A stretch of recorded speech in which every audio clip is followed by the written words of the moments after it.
There are names that echo through the Wild West, names like Billy the Kid, Wyatt Earp, and Doc Holliday. But there's another name, a name most people forgot. Shotgun John Collins, a man who walked both sides of the law. A man who lived through more gunfights than he could count. And somehow outlived almost every outlaw he ever knew. But before the shotgun, before the stagecoaches, before the legend, he was just a scared little boy from nowhere. The year was 1851, and the place was Horry County, South Carolina, a quiet patch of farmland surrounded by pine trees and red clay roads. That's where Abraham G. Graham was born. No one called him John Collins back then. He was just Abe Graham, the son of poor farmers who worked the soil from sunrise to sunset. Life was simple but hard. The Civil War was only a few years away, and the country was already cracking apart. Abe's father dreamed of something better, a new start in the West. So when Abe was only 8 years old, the family packed up what little they owned and headed to Texas.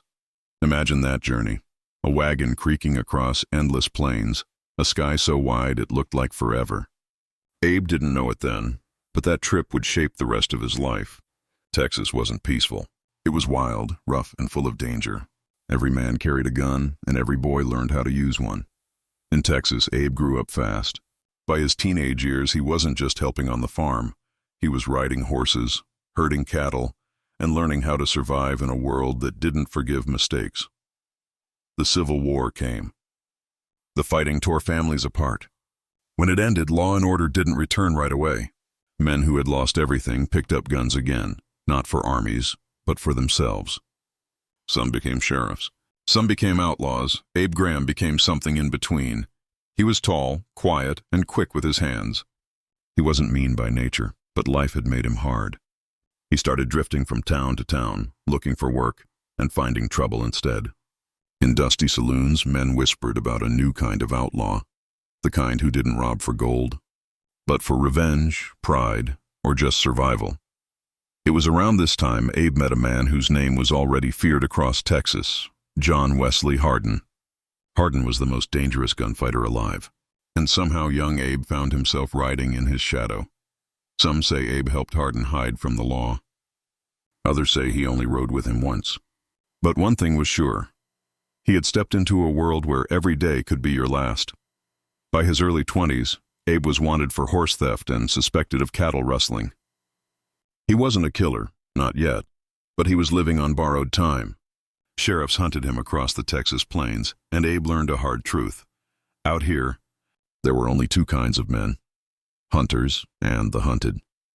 He crossed the border into Mexico more than once, hiding out until things cooled down.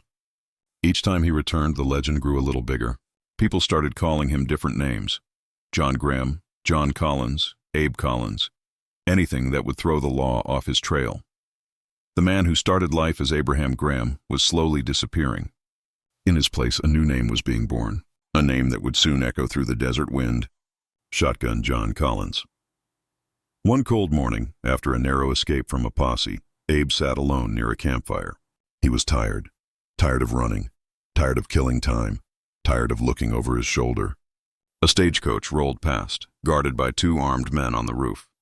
He watched them ride into the sunrise and thought, maybe it's time to fight for something instead of against it. Days later, he found work with Wells Fargo and Company, guarding stagecoaches from robbers. They gave him a shotgun, a heavy double-barreled beast that roared like thunder. From that day on, he carried it everywhere. Bandits learned the hard way that the quiet man with the shotgun was faster and meaner than he looked. Passengers started calling him Shotgun John. The nickname stuck, and so did his new life. For the first time, Abe Graham felt something close to peace. But peace never lasted long in the Wild West.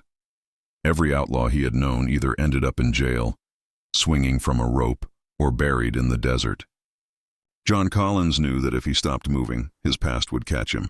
So he kept riding, from Texas to New Mexico, guarding gold shipments, chasing bandits, and trying to stay one step ahead of his own reputation.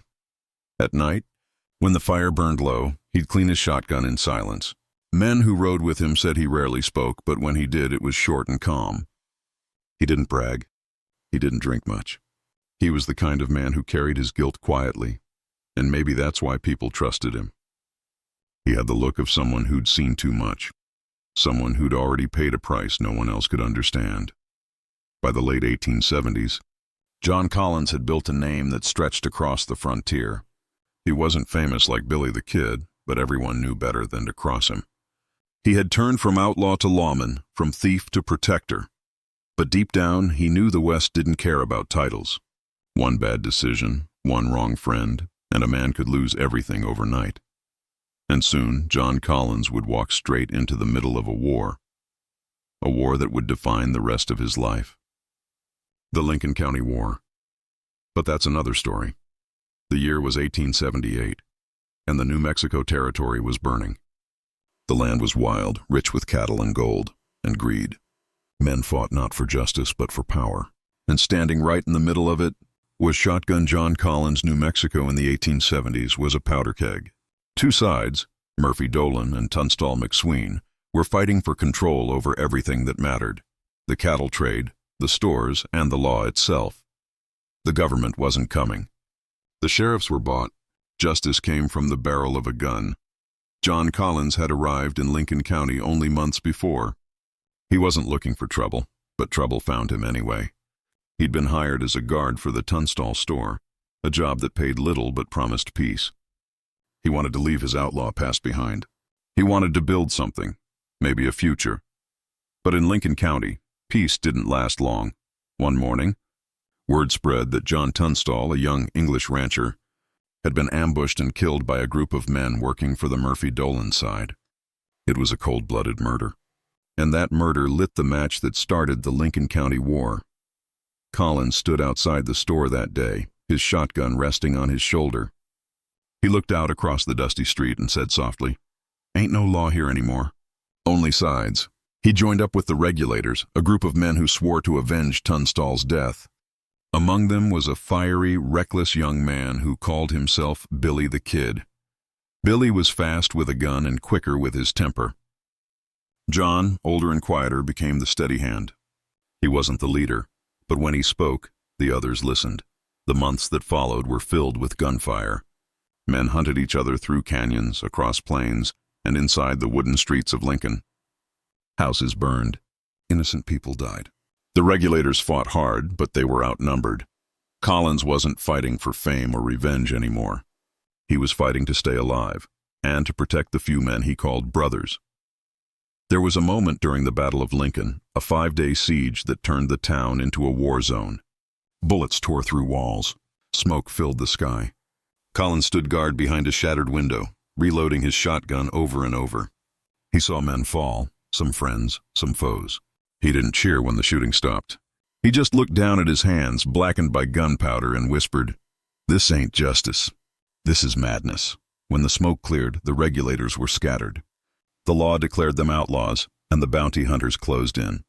Billy the Kid went on the run. Some regulators were shot in the back, others hanged. John Collins disappeared into the desert. For months, no one knew if he was alive or dead. He rode under fake names, changing towns, sleeping under the stars. Each time he looked at the horizon, he thought about the men he'd buried and the dream of justice that had turned into blood and ashes. He realized something.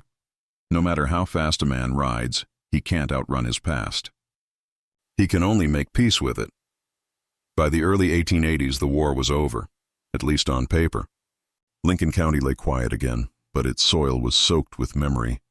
John Collins returned to Texas older and wearier than before. He tried to live straight. He worked as a ranch hand, then as a Wells Fargo shotgun guard once more. To most people, he was just another drifter with a steady aim and a haunted stare.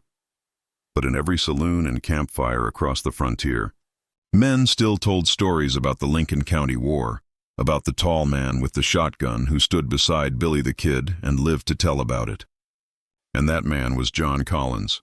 Unlike Billy, Collins never bragged. He didn't chase fame, didn't write his name in newspapers. He was the kind of man who disappeared when the gun smoke cleared, but word travels fast on the frontier. They called him the Ghost of Lincoln County. Some said he'd turned bounty hunter. Others claimed he'd gone back to robbing stagecoaches. The truth was simpler and sadder. John Collins just wanted peace. At night, when the wind was quiet, He'd sit by his fire staring into the flames. Sometimes he'd take out a small, worn Bible from his saddlebag. It wasn't about religion, it was about hope. A small piece of the boy he used to be. By 40, he had seen more death than most men could dream or fear. He had survived shootouts, betrayals, and the collapse of everything he'd once believed in. But survival came with a price. His friends were gone. His enemies were ghosts, and every time he closed his eyes, he saw their faces. He once told a fellow writer, "You can't bury the past out here. The wind keeps digging it back up." And so he did the one thing no outlaw ever thought to do. He tried to live quietly. He bought land in Socorro County, New Mexico, and started running cattle. He learned to mend fences instead of breaking them. He married for a short time, though no one knew much about her, and kept mostly to himself. Neighbors said he was polite, helpful, and quick to lend a hand. But sometimes at sundown they'd see him standing alone, shotgun in hand, watching the desert fade to gold. They didn't ask questions. They just nodded. They knew that some men never stop guarding something, even if it's only their own peace. The year was 1903. The world was changing. Railroads cut across the plains. Telegraph wires hummed and the Old West was dying. But one man still carried its ghosts wherever he went. Shotgun John Collins was no longer the fierce, quick-draw guard of Wells Fargo or the haunted veteran of the Lincoln County War. He was older now, slower, quieter, yet something in his eyes said the fire hadn't gone out completely. And when the law came sniffing again, John did what he'd always done best. He disappeared. In the spring of 1903, Collins sold off most of his cattle in New Mexico. Neighbors said he didn't say goodbye. He just packed his saddlebag, loaded his shotgun, and rode south. Some thought he was running from trouble. Others believed he was chasing peace. But maybe deep down he just couldn't stand watching the frontier fade away. He crossed into Mexico, where the sun baked the earth red and the sky never seemed to end. Down there no one cared who he used to be. No one asked about Billy the Kid, or Lincoln County, or the blood that once stained his hands. They just called him Senor Juan Collins, a quiet American who worked hard and drank little. Life in Mexico moved differently. There were no gunfights at dawn, no pauses hunting through the hills. The only sound was the wind whispering across the desert and the clatter of mule hooves on stone. Collins found work with a mining company, guarding shipments of silver and supplies between camps. It was dangerous work. Bandits still prowled the border roads. But for a man who'd faced worse, it felt almost peaceful. He would ride for days under the sun, a wide-brimmed hat shading his face, his old double-barreled shotgun resting across his saddle. Locals said he never missed a target. But more than that, they said he never raised his weapon unless he had to. Some nights when the miners sat around the fire, they'd ask him for stories. They'd heard the rumors, that he'd once fought beside Billy the Kid, that he'd killed men in Texas, that his name was feared from El Paso to Lincoln. John would just smile, spit into the fire and say, "Stories don't change who you are. They just help people forget what you did." And then he'd fall silent. Even in peace, the past wouldn't let him rest. Sometimes he'd wake in the middle of the night, drenched in sweat, hand reaching for a shotgun that wasn't there. He'd see the flash of gunfire, smell the smoke, hear the screams from Lincoln all over again. He carried those ghosts everywhere, not in his saddlebag, but in his heart. The Mexicans respected him. They called him El Viejo Fantasma, the old ghost. He was kind to children, generous to the poor, and fierce when danger came close. But they could tell. His eyes were somewhere else, around that time. An old friend from New Mexico wrote to him, a man who'd once ridden in the Lincoln County War. The letter said, "They're writing stories now. John, about Billy, about the regulators. They've turned it into legend." Collins read it by lamplight, shaking his head slowly. He picked up a pen, wrote a few lines on a torn page, then stopped. He folded the paper, tucked it inside his Bible, and never mailed it. No one ever found out what it said. The price of outliving legends. By the early 1900s, every man he'd once known was gone. Billy the Kid was long dead. John Wesley Hardin had been gunned down in El Paso. Even the sheriffs who'd once chased him were buried under desert stones. John Collins had survived them all. And survival, he realized, was its own punishment. he often told a young miner. "It's hard to grow old when everyone you remember is already dust."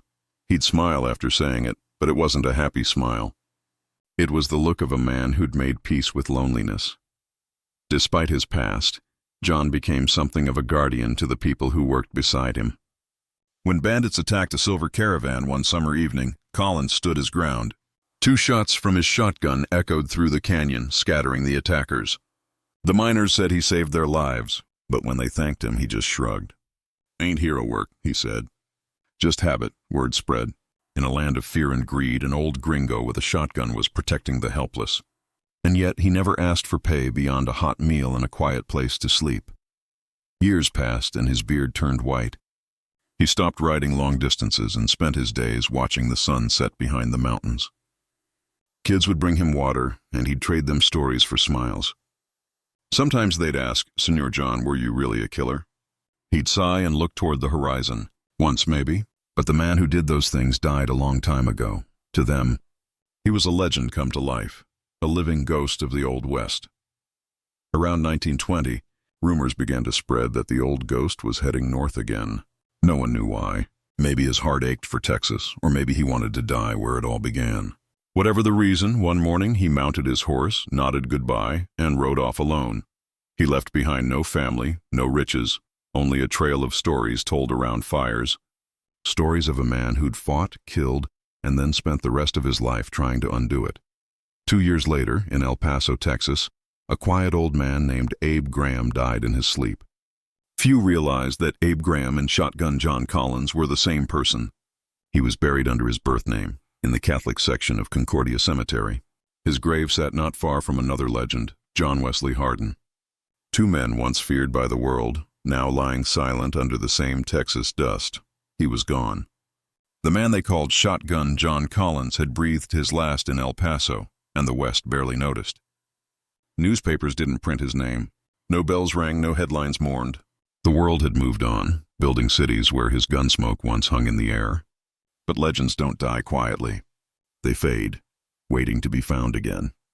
In those first years after his death, no one connected Abe Graham's grave to the name that had once echoed from Texas to New Mexico. A few old-timers remembered hearing of a man called Collins who rode with Billy the Kid, but time blurred faces and names. The Wild West was turning into history, and the men who had lived it were turning into myths. John Collins had always lived between 2 worlds. He was too proud to beg for fame, too honest to rewrite his past. That's why history forgot him. The ones who told their own stories became heroes. The ones who stayed silent were buried under dust. And Collins had always chosen silence. He never bragged, never tried to justify what he'd done. Maybe that's why no one wrote his story while he was alive. In the years after 1922, writers and dime novelists filled shelves with tales of the Old West. Billy the Kid became a rebel hero. Wyatt Earp turned into a legend of law. Jesse James, a symbol of outlaw freedom. But Shotgun John Collins was left out. To them, he was too quiet, too complicated, too real. He didn't fit the picture of a villain or a saint. He was a man who'd tried to walk away. Decades passed before anyone looked for him again. Historians digging through records of the Lincoln County War stumbled across the name John Collins, listed beside Billy the Kid and the Regulators. At first, they thought he was another gun hand lost in the crowd. Then someone noticed a connection, an old Wells Fargo record listing a guard named Abraham Graham, also known as John Collins. The pieces began to fit. Old court papers from Texas told of a young rustler named Abe Graham who vanished after a shootout near Uvalde. Later, reports from New Mexico described a stagecoach guard called Shotgun John. It was the same man, the outlaw who turned protector, the fighter who became a ghost. For the first time in almost a century, his story started to surface from the dust. But even as researchers uncovered his past, one question lingered. Why had he changed his name so many times? Some said he was hiding from the law. Others believed he was hiding from his own guilt. There was truth in both. After so many years of running and killing, Collins no longer wanted to be known as an outlaw. He wanted to die as Abe Graham, the man he had been before the guns. It was his last attempt at redemption, to leave the legend behind and be remembered as himself. Today, only a handful of people know where his grave lies. The stone is small, plain, and marked only with the name Abe Graham. No mention of Shotgun John. Visitors walk past without realizing they stand beside one of the last real men of the Old West. Only those who know the story pause, tip their hats, and whisper a name the world forgot. In many ways, Collins's silence was his final act of defiance. He refused to let fame rewrite his truth. The Wild West had turned into entertainment, but he had lived its pain. He had watched friends die, felt the emptiness of survival, and carried the weight of every trigger he'd ever pulled. Perhaps he wanted no part in the tall tales that made killers into heroes. He had lived long enough to know that legends cost blood, and he'd spilled enough of it. Even in being forgotten, he left behind a message that the West wasn't about glory, it was about endurance. Collins had survived not because he was faster or meaner, but because he learned when to stop fighting. His story wasn't about victory. It was about letting go. In that way, he stood apart from all the gunfighters who died young. He proved that a man could outlive his legend and still find a kind of peace. Years later, when historians pieced together his life, they realized something remarkable. Collins's story connected both sides of the American frontier, the wild chaos of the outlaw era and the quiet order that followed. He had been there when the West was born and when it died. His life was the line between savagery and civilization.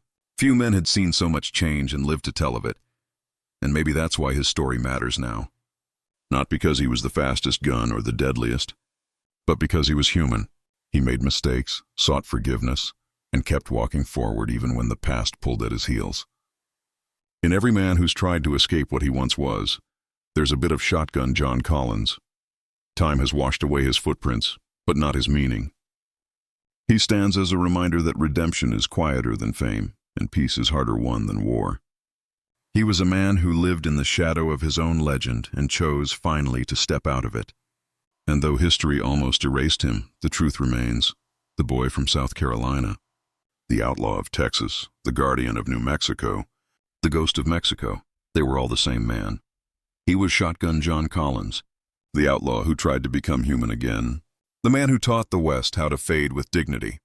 The story of Shotgun John Collins could have ended with his quiet death in El Paso, but fate had other plans.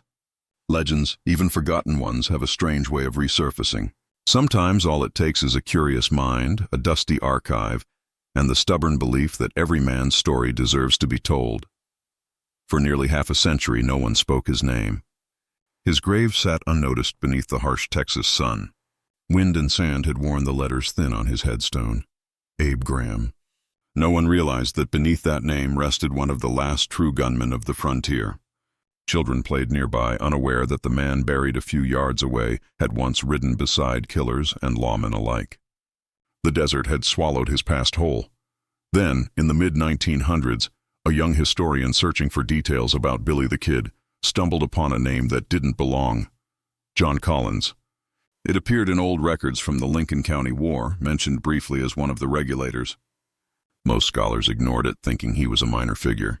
But one line caught the historian's attention: John Collins, also known as Abe Graham. That single note changed everything. He dug deeper.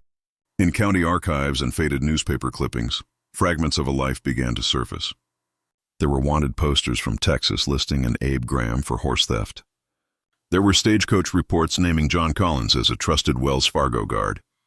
There were whispers from El Paso about an old man called Shotgun John, who could still shoot straighter than most men half his age. The pieces didn't fit at first, but slowly, a picture began to form. A man who had lived more than one life. As more researchers joined the hunt, they realized how unique his story was. He wasn't just another outlaw. He was a man who had lived through every stage of the West's evolution, from lawless plains to settled ranches, from blood feuds to quiet redemption. He had fought, vanished, and returned, leaving behind traces that defied the neat lines of history. The rediscovery of Shotgun John Collins began to spread among Western historians. Articles appeared in small journals, then in magazines that celebrated frontier heritage. His story fascinated readers because it felt real, not romantic, not exaggerated. He was a man of violence who tried to find peace, a survivor in a time when few men lived long enough to regret their sins. Writers described him as the outlaw who wouldn't die, the last ghost of the frontier. They compared him to the men whose names filled Western novels, but they always came back to one difference. Collins didn't seek glory. While others carved their fame into legend through tales of blood, Collins had chosen silence. That silence, once the reason he was forgotten, now became the reason people respected him. Tourists began visiting Concordia Cemetery in El Paso. They came for John Wesley Hardin's grave, but they left asking about the quiet stone marked Abe Graham. Guides began telling his story. Some called him a gunfighter, others a bodyguard, a lawman, or an outlaw with a conscience. The truth was that he had been all of them. Each title belonged to a different version of the same man. In time, museums added his name to their exhibits about the Lincoln County War. Photographs from the era were examined to find his face, but no one could say for sure which man he was. The lack of certainty only deepened his mystery. To some, he was a ghost who had outlived history itself, a living thread connecting the world of Billy the Kid to the modern age. As his story gained new life, people began to reflect on what made him different. Shotgun John Collins wasn't remembered for killing the most men or stealing the most gold. He was remembered for surviving, for changing, for trying to be better. His life showed that even in the wildest of times, a man could grow tired of blood and still find a way to start over. Modern storytellers saw in him something deeply human. They wrote books, recorded podcasts, and filmed documentaries about his journey. The man who once vanished into Mexico now returned through screens and pages, his voice imagined in the drawl of a tired cowboy reflecting on his choices. Listeners felt connected to him, not as a hero, but as a man who carried guilt, pride, and hope in equal measure. Collins's rediscovery also sparked debates among historians. Was he a killer turned savior, or just another survivor who knew how to disappear? Some argued that his moral compass changed only because the world around him did. Others believed he truly sought redemption. No one could know for sure. That uncertainty made him more compelling than any legend carved in stone. What became clear was that his story didn't belong only to history. It belonged to every person who had ever tried to leave their past behind. He showed that redemption isn't a single act. It's a lifetime of small choices, quiet steps away from what once defined you. He wasn't perfect, but he was real. Today, visitors still stand over his grave in the Texas sun. They brush away the dust, trace the letters of his name, and whisper, "Shotgun John Collins." For a moment it feels like the wind pauses, as if the desert itself remembers him. The boy from South Carolina who became an outlaw, a guard, a wanderer, and finally, a man at peace. His name might not shine as bright as Billy the Kid's or Wyatt Earp's, but in the quiet corners of history, his story lingers like smoke from an old campfire, fading, glowing, but never gone. He was proof that legends aren't always the loudest men in the room. Sometimes they're the ones who walk away and let the dust settle behind them. And so, a century after his death, Shotgun John Collins lives again, not through fame or fortune, but through the power of story. The forgotten outlaw finally found his voice, carried not by gunfire, but by the words of those who refused to let him vanish. He had spent his youth running from the law and his middle years trying to live above it. By the time the century turned, John Collins had stopped chasing anything except peace. He was a man stripped of ambition, living each day with the quiet rhythm of someone who had seen too much and expected nothing more from life. His journey from outlaw to weary survivor wasn't marked by one grand decision. It happened slowly, one small moment at a time. When he first began working for Wells Fargo, he thought redemption meant fighting for the right side. He carried a shotgun to protect others from men who reminded him of himself years earlier. But even then he knew that guarding gold and passengers didn't erase the past. The people he'd hurt were gone, and forgiveness wasn't something that came with a paycheck. So he learned to be content with small mercies. A day without blood, a night without fear. Those who met him in his later years said he was polite but distant. He kept his words few, his tone steady. He didn't drink heavily anymore, didn't gamble, didn't fight unless he had no choice. Some thought he'd gone soft. They didn't know that the hardest thing a man like John could do was to stay still and face his own thoughts. He spent long stretches of time alone on the open range, tending cattle or fixing fences. The silence didn't scare him. It calmed him. Every sunrise was a reminder that he'd survived another day the world hadn't promised him. Every sunset felt like a prayer whispered by the desert. Once a young ranch hand asked him, "You ever regret anything?" John stared into the horizon for a long time before answering. "Regret's heavy," he said quietly. "You carry it too long, it breaks your back. You just gotta learn to live with what you can't undo." That was how he lived. Not trying to forget, but trying to live with remembering. He didn't preach or pretend to be better than anyone. He just worked, helped when asked, and moved on when people started asking too many questions. In town, folks called him Mr. Collins, not Shotgun John. They didn't know, and he didn't tell them. Sometimes he'd see a poster or read a newspaper that mentioned Billy the Kid or Wyatt Earp and shake his head. They had become myths. He had become a ghost. He liked it that way, but redemption is never easy, even for those who want it. The past has a way of finding cracks in a man's peace. One day, a traveler recognized him in a small New Mexico town. The man had been a deputy once, years ago, and he remembered the bounty that used to hang over John's name. "I thought you were dead," the deputy said. "Most days I am," John replied, and rode off before the man could ask more. He knew that as long as he lived, the outlaw in him lived too. He couldn't erase his name from the records, but he could control how he carried it. He'd stopped proving himself to the world. Now he was just trying to prove to himself that a man could live without violence. The years softened him in ways he didn't expect. He took in stray animals, fixed neighbors' fences, and helped widows haul supplies. People began to trust him, though they never really knew him. Sometimes, when a child would wave at him from a porch, he'd tip his hat and smile. Those small gestures mattered to him more than gold or glory ever had. He started attending church on occasion, sitting quietly in the back. He never joined in the hymns, but he listened. The preacher once said, "It's never too late to be forgiven." John kept his head down and whispered under his breath, "Maybe not, but it's awful late." At night, he wrote in a small notebook he kept in his coat. Short lines, almost like confessions. No one ever read them. They weren't for anyone else. They were his way of making peace with himself. One page read, "A man can't fix what he broke, but he can stop breaking more." As he grew older, he began to walk slower, his hands stiff from years of holding reins and guns. He sold off most of his land and lived in a small cabin. He cooked his own meals, tended a small garden, and watched the seasons change without hurry. Once a group of drifters came to rob a nearby ranch. The locals expected Collins to take up his shotgun again, but he didn't. Instead, he helped the sheriff plan a trap and let the younger men handle the fight. When it was over, someone asked why he hadn't joined in. He said simply, "I've done enough shooting for 10 men. Let the next ones learn to do without it." That answer became something of a legend in itself, the moment the gunfighter truly put down his weapon. In those last years, the West changed faster than ever. Railroads stretched farther, cities rose from the dust, and new generations grew up hearing only stories about men like him. He watched it all with quiet acceptance. The world was finally becoming the place he had wished for, a place where men didn't need guns to make their names. Sometimes, when he looked out at the horizon, he'd remember the faces of men long gone. Billy the Kid, Hardin, the Regulators, all frozen in the past while he kept moving forward.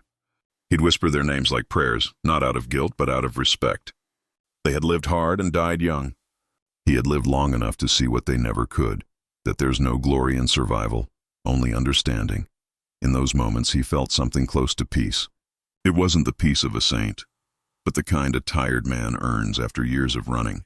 Redemption, he realized, wasn't a place you reached.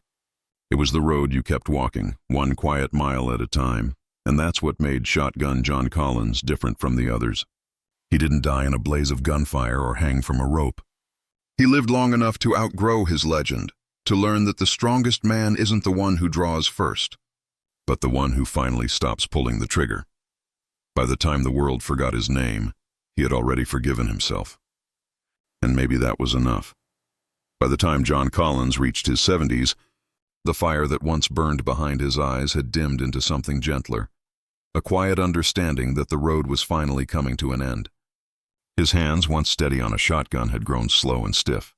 His voice, once sharp as a whip, now carried the soft rasp of a man who had spent a lifetime talking to the wind. The West around him had changed beyond recognition. Railroads whistled through towns where buffalo once roamed, and children now played in streets that had seen gunfights only a generation before. He had lived to see the frontier turn into farmland, saloons turn into stores, and outlaws turn into stories. Every change reminded him that the world no longer needed men like him. And for the first time in his life, that thought didn't bother him. He was tired of being needed by violence. When his body began to fail him, John decided to leave New Mexico behind. He packed a single bag, took the few coins he had saved, and headed south toward the Texas border. The people who knew him asked why he was leaving. He simply said, "A man ought to finish where he started." It was 1920 when he crossed into Texas, the land where he had first learned to ride, to fight and to run. He settled quietly in El Paso, a town that had grown from dust to a bustling border city. The saloons were still there, but now they sat between banks and hotels. Cowboys had given way to businessmen, and six-shooters had turned into relics sold in shops as souvenirs.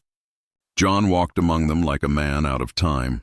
He rented a small room near the edge of town, close enough to hear the distant trains, but far enough to see the open desert.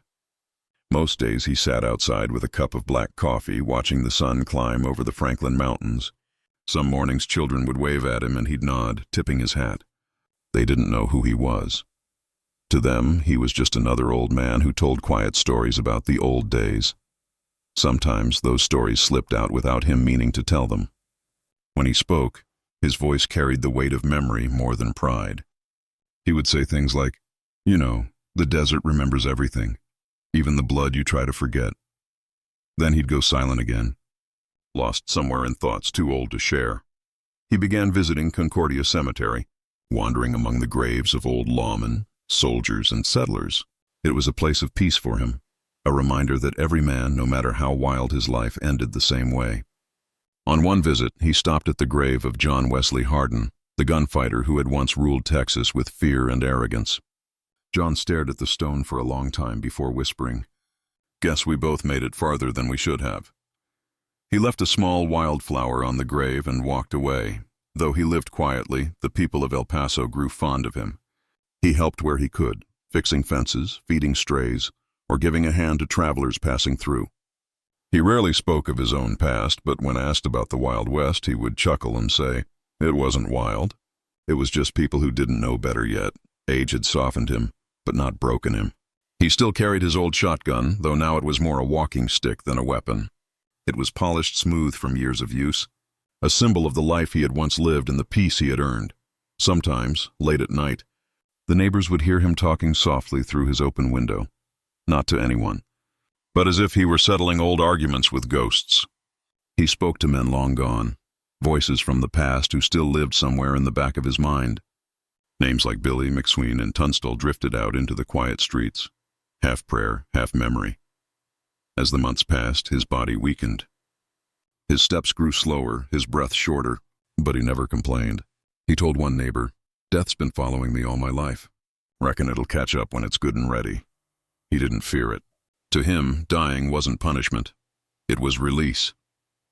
One evening in late 1922, he sat by his window, watching the sunset turn the desert gold. The air was still, the town quiet. He looked down at his weathered hands and smiled faintly. "Made it home after all," he said. Those were the last words anyone heard him speak. That night he passed away in his sleep, peaceful and alone. When the undertaker wrote his name, he didn't write Shotgun John Collins. He wrote Abraham G. Graham, the name of the boy who had left South Carolina so many years before.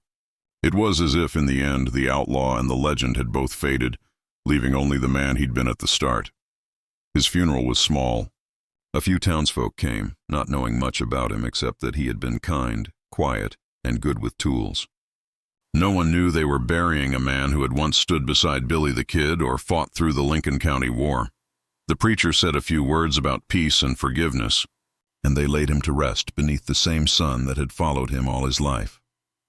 For years, his grave went unnoticed, a simple stone marked Abe Graham. But in that simplicity, there was truth.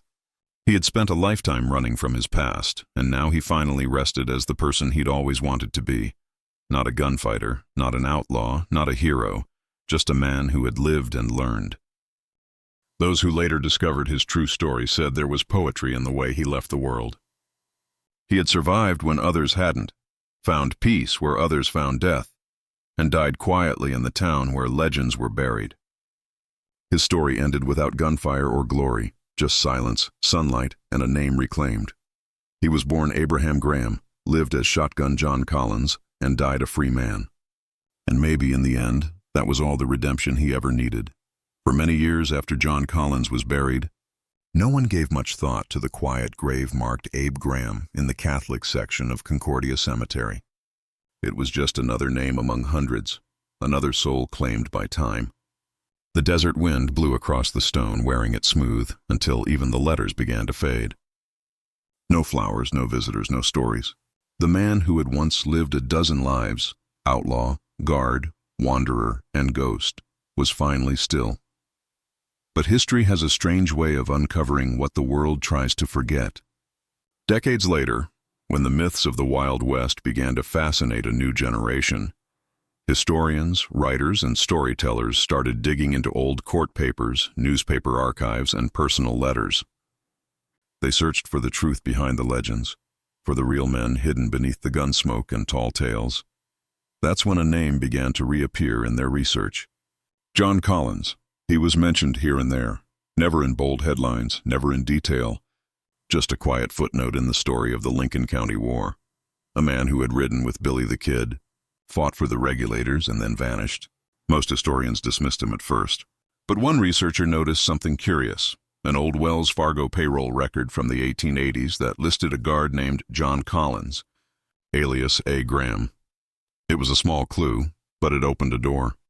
They traced the name A. Graham through the Texas archives, uncovering arrest warrants from decades earlier. One described him as tall, fair-haired, and soft-spoken, the same description given by witnesses who'd seen Shotgun John during the Lincoln County days. The trail led from Texas to New Mexico, and finally to El Paso. There, in the burial records of Concordia Cemetery, they found what they didn't expect. Abraham G. Graham died December 2nd, 1922. The dates matched. The aliases matched. The life story fit too perfectly to be coincidence. After almost 70 years of silence, the legend of Shotgun John Collins had been found again, hidden behind his birth name, buried under Texas dust. When word spread among historians, there was disbelief at first. How could such a figure, a man who had brushed shoulders with Billy the Kid, who had lived through one of the West's bloodiest feuds, simply vanish from memory? But that was exactly what made him fascinating. He hadn't sought fame or written his own legend. He'd chosen to walk away from it. A few years later, Western writers began to mention him again. Not as a gunfighter chasing glory, but as something rarer, a man who'd learned to outlive violence. They called him the forgotten outlaw, the quiet survivor, the man who lived long enough to regret his legend. Readers were drawn to him because his story felt more real than the polished myths that filled movie screens. Soon, people started visiting Concordia Cemetery, not just to see the grave of John Wesley Hardin, but to find the humble marker of Abe Graham. They'd brush off the dust, kneel in the dry grass, and whisper the name that once made men draw their guns, Shotgun John Collins. It became a small ritual for some. Locals told stories about how the air felt heavier near his grave, as if the desert itself remembered. They said that at sunset, when the light hit the stones just right, his name seemed to glow faintly. A trick of the sun, maybe, but a fitting one. The outlaw who had hidden his identity for peace was finally being seen again, not as a criminal, but as a man who had lived through the wildest years of America and found a quiet ending. Historians pieced together his journey like fragments of an old photograph. They found traces of the young Abraham Graham from South Carolina, the outlaw of Texas, the fighter of New Mexico, the ghost of Mexico, and the tired old man of El Paso. Each chapter of his life told the same story, a man searching for belonging in a world that kept changing faster than he could. The rediscovery of his grave sparked something bigger than history. It made people ask why we remember some names and forget others. Collins hadn't been faster or deadlier than the rest. He hadn't built his legend with boastful words or wanted posters. Instead, he had lived long enough to change, and that perhaps was his greatest act. Writers began to call him the man who outlived the West. He symbolized the fading of an era, the slow, quiet transition from gunsmoke to civilization. When people visited his grave, they weren't mourning a killer or celebrating a hero. They were standing at the resting place of the last bridge between two worlds. Eventually, a local historical society placed a small plaque beside his stone. It read simply, "Shotgun John Collins, Abraham G. Graham, 1851-1922, outlaw, lawman, and survivor of the Lincoln County War." He lived long enough to find peace. The plaque drew visitors from across the country, curious travelers, history buffs, and those who simply loved stories of the untamed West. Some left coins on his grave for luck. Others left shotgun shells, polished brass tokens of remembrance for a man whose weapon had once been his name. Though his story had taken more than half a century to resurface, it found a home in the hearts of those who still believed in the old ways, when men were flawed, fierce, and unashamedly human.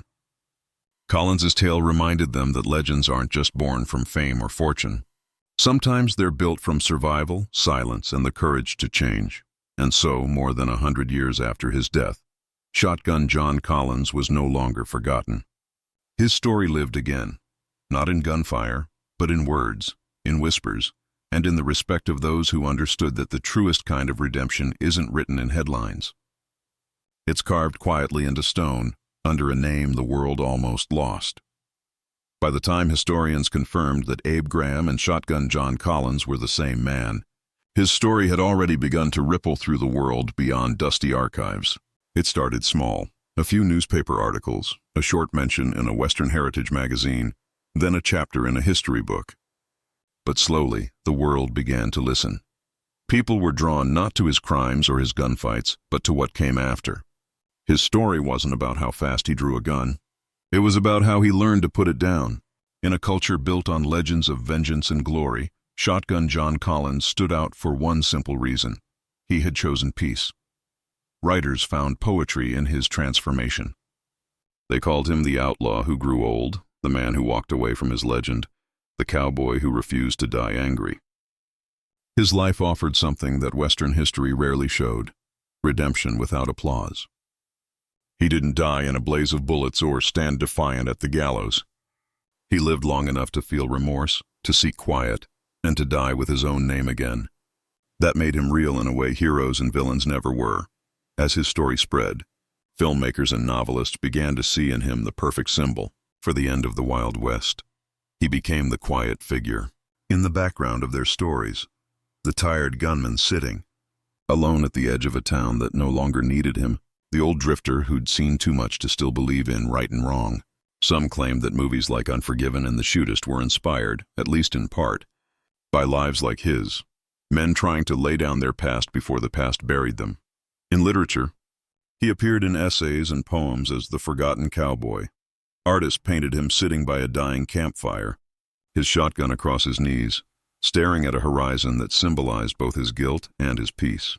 His image represented the fading heartbeat of an untamed world, a man caught between history and redemption. What fascinated people most was how little he had wanted to be remembered.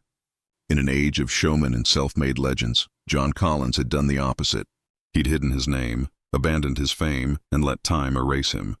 That humility made his rediscovery all the more powerful. It reminded people that even the smallest lives could echo through time when truth finally found them. Documentaries began retelling his journey: the boy from South Carolina who became an outlaw in Texas, a gunman in New Mexico, a guard in Mexico, and finally, a quiet old man in El Paso.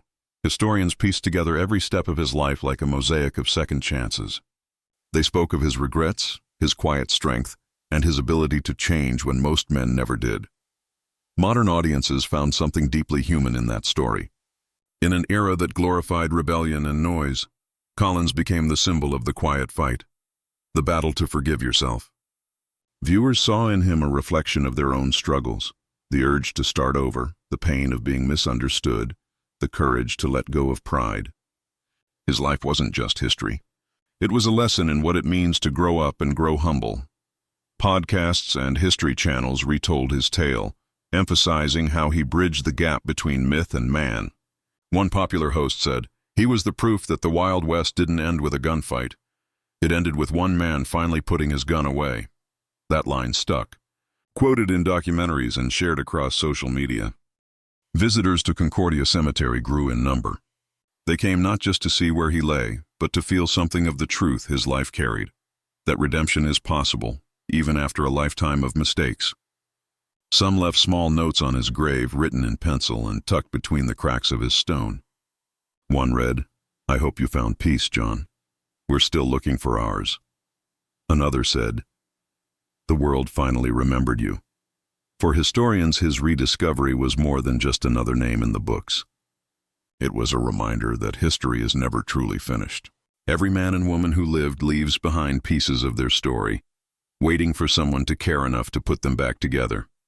Collins's life became a favorite among researchers because it wasn't about power or victory. It was about endurance and forgiveness. In time, his legacy began to shape how people thought about the American frontier.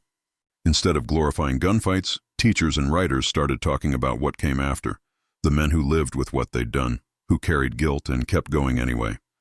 Collins became part of that conversation. His name appeared beside lessons about morality, humanity, and the complexity of survival. For the people who visit his grave today, there's no need for dramatics. They don't go to worship a legend or mourn a killer. They go to meet the story of a man who changed. His grave is small, unassuming, just a patch of dry ground under a wide sky. But to those who know, it means something bigger than marble statues and gold-plated memorials. It's the resting place of a man who learned that peace isn't given. It's earned one day at a time. Shotgun John Collins will never be as famous as Billy the Kid or Jesse James. But maybe that's how he would have wanted it. His fame lies in the fact that he stopped chasing it. His strength lies in how he chose to live, not how he fought. He was the outlaw who walked away, the gunslinger who grew old, and the man who proved that even the hardest hearts can find rest. More than a century after his death, the world finally caught up to him. His story became not just a Western, but a mirror, reflecting the truth that the greatest battles are fought inside. Long after the guns go silent, a century has passed since Shotgun John Collins took his final breath, yet his story still moves quietly beneath the surface of time.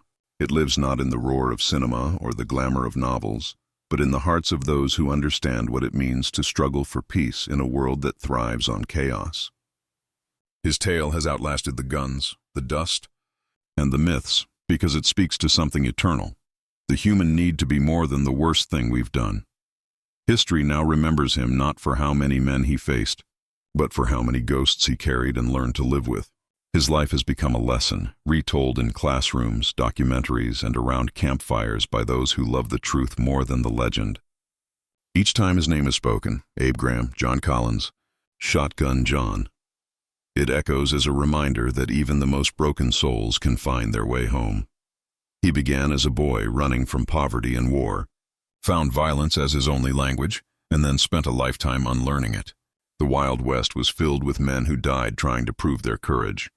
But John discovered something greater, the strength to lay his weapon down. He didn't win his battles with bullets, but with years of quiet endurance. His story teaches that courage isn't always loud. Sometimes, it's just the simple act of living differently when the world expects you to repeat your mistakes. When people visit his grave now, they don't see a monument of triumph. They see a plain stone that marks the journey of a man who once lived by the shotgun and died by forgiveness. It's a small, unadorned place beneath the Texas sky. No marble angels, no fancy carvings. And yet, in its simplicity, it feels more powerful than any grand memorial. Because it's honest, it's human, it's real. Standing there, you can almost imagine him again, sitting by a campfire, the glow flickering on his weathered face. Maybe he's older, gentler, but his eyes still carry that same glint of understanding. He wouldn't talk much, but if you asked him what life had taught him, maybe he'd say something like this: every man's got a reckoning. Some meet it fast. Some walk beside it for years. But what matters ain't how you die. It's whether you learned how to live before you do. That's the truth of Shotgun John Collins. He was not a hero, not a villain, just a man who kept walking forward when every reason told him to stop. And that's why his name, once buried by time, found its way back to us. Because his story is everyone's story, of mistakes, forgiveness, and the long road toward redemption. In the end, history didn't make him famous, but it made him immortal. He stands now among the quiet legends, not because he fought the hardest, but because he changed the most. He reminds us that legends don't have to roar. Sometimes they whisper. The world today has no room left for men like Shotgun John Collins, but it still needs his lesson. It needs his reminder that peace isn't found in victory. It's found in surrendering to decency, in choosing not to fight when you could, and in walking away when pride tells you to stay. He showed that a man can live through hell and still find a way to be gentle in the end. As long as people search for second chances, his story will matter. As long as someone stands under that Texas sun and speaks his name, he won't truly be forgotten. Shotgun John Collins, the outlaw who learned to be human. The man who outlived his legend. The one who proved that the last gunfight worth winning is the one you fight within yourself. And perhaps that's how all great stories end. Not with thunder, but with peace.